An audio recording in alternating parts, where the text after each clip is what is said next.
nimponi me ya frame Kwadwo Amwako me wofa nimponi retired Colonel Alessandri ono no wo osade yo na one maami teko ena wo no wo mo wo miensa opanyin no na Akuapem wa film na chiriba maami nyakoa enie enda ono achiriba so ne osade yo kwesi akufu ananse ne atiti bibi wo mframam se ese osade yo ni papa de ne ebeware ye enye nokure opanyin no teko na wo no den na chiriba de wokofa ni fi baabi won se wokofa kola fi baabi de na bre obi se onhwe no enye nokure inti ye frame a person de to Omanhene se obi a ye beti se oka sa asem no ye ni obi ka se ne ye court se den yo na ye a ye kenso ye wo DNA report a approve ni maternity se ne maami teko na wo no inti ye chiam se ye mpese ye beti se obi aka bi na obi aka bi dida ye nya na ye ni obi ka ina obi so de nanu ka efine a ye sa press conference ye ti se obi ka sa ye ni obi ka enti kakra me yo ameka ne no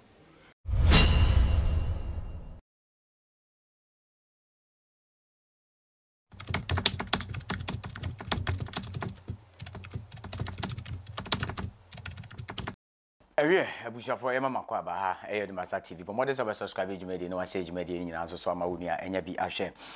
Facebook ADUMASA online TikTok ADUMASA TV official YouTube nso so ADUMASA TV subscribe jumedi na share wadwe nyina nso so wo comment section wono mukasa no aya no ama ho ada wono de amaye ena ye bohwi ye de wakwa piem wo ye Akuapem ye nana ose ade yo akwasi akufu otoso miensa Akuapem Omanhene a sebi obedi ade mfie bebrebe eni a sebi wasom ne nana so ne nana mutu ma wasom yie na nansi Akuapem abefo ntentan no so de TikTok Facebook all the social media handles ebinom ene sebi mpredua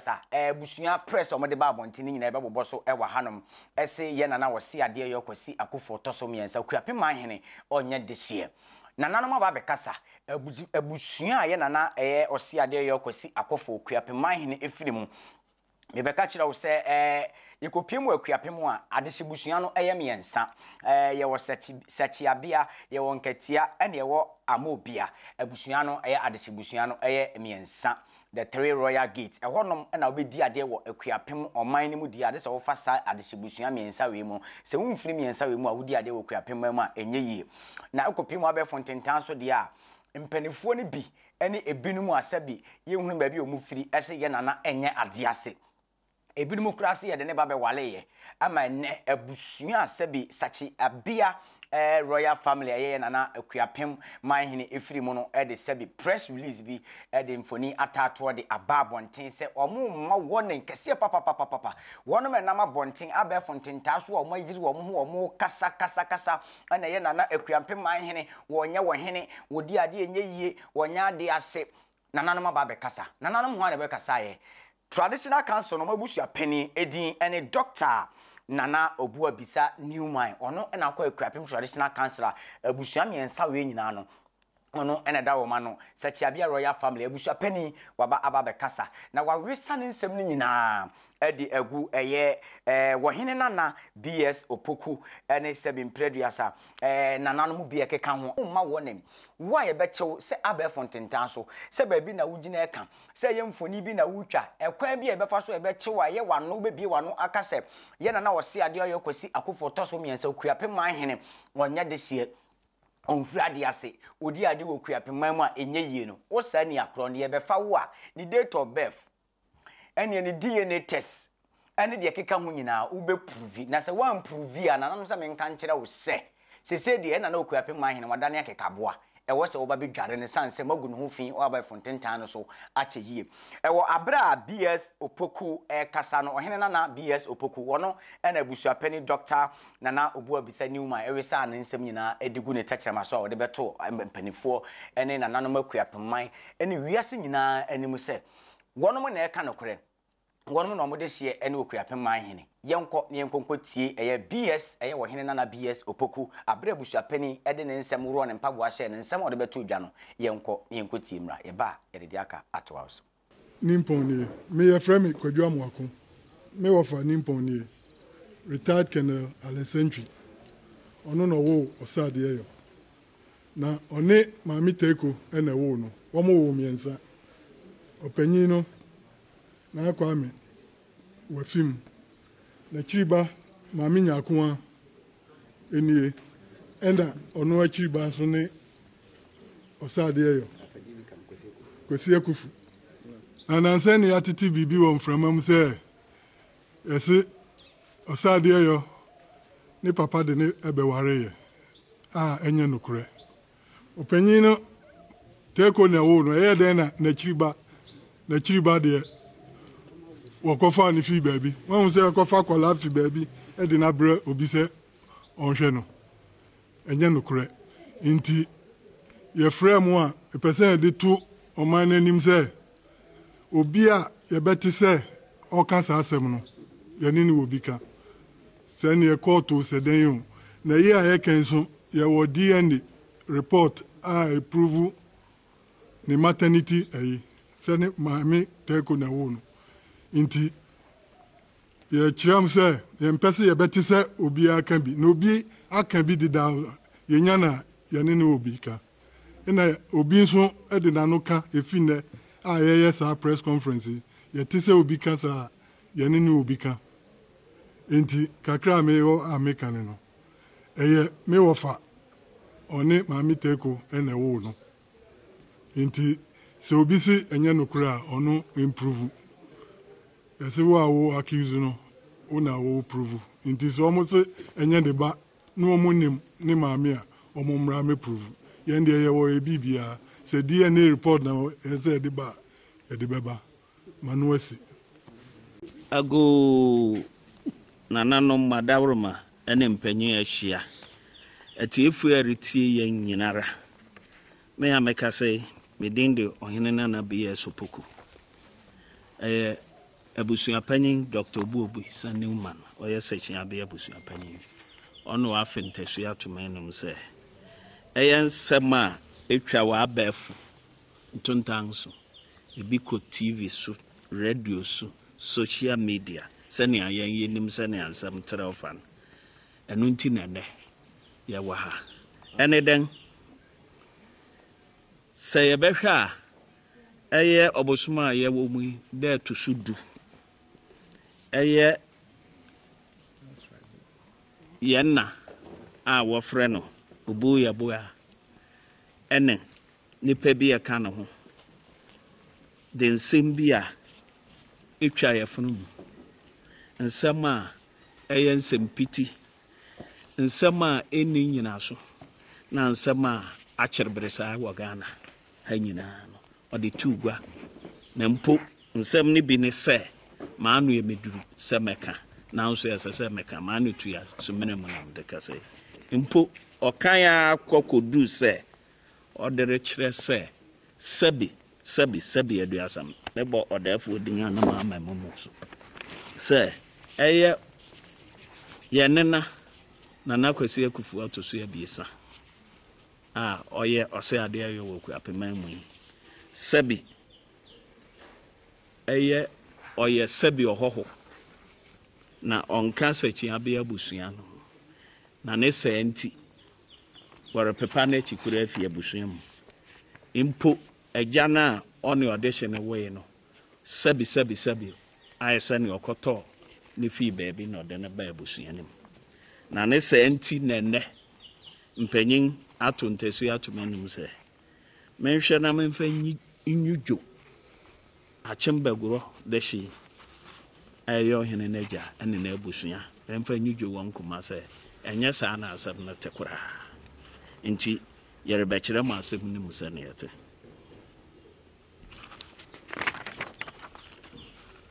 yenwu se ne abusua panyin kan sabi nsem fi nsem bia ne ho nti ye pese ye ka kire eye mo amahia wa ha nyina pressmen se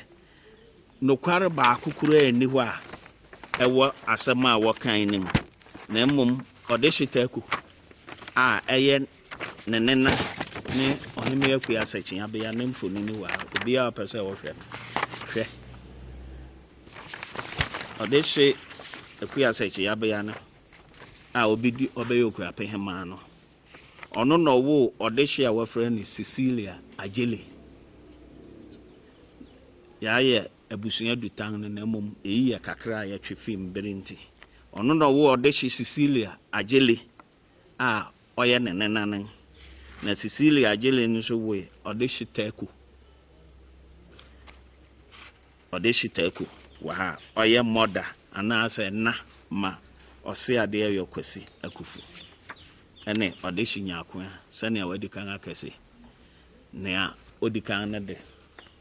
wanjuma anchiri wiase oha one bre nti odi kan koy a wosie ne won nan ase a wokwa na adankasa wo ho sa bre nti yankomu pi mpanyin se ye mama so nte se nsam aba ni nyina ya atoro na eja ono no we se ne na wo fa ase edi kan abekan eye osire ni panyin a wapong adwuma eye Kenel retired Alex MP ofi achem begro ana ono odeshitaku ono share funo na ono odeshitaku we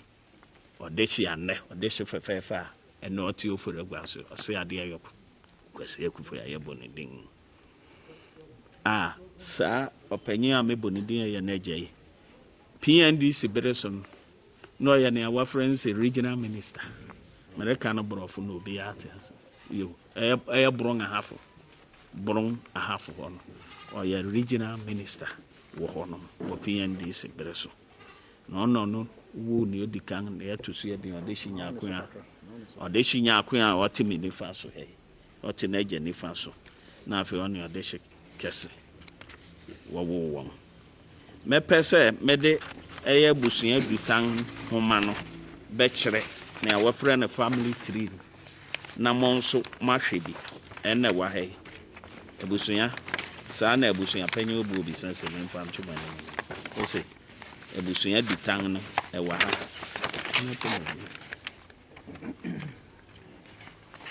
e wa ha botumeso bi na monso akiri mahwebi na moya mabuya ama mo ho ne nsempiti a ekoso no enu ya chini ye be kyerɛ mo sɛ ɔsɛ ade ayo kwasi akufo ye ɔdehye fita asɛm bia ni no ho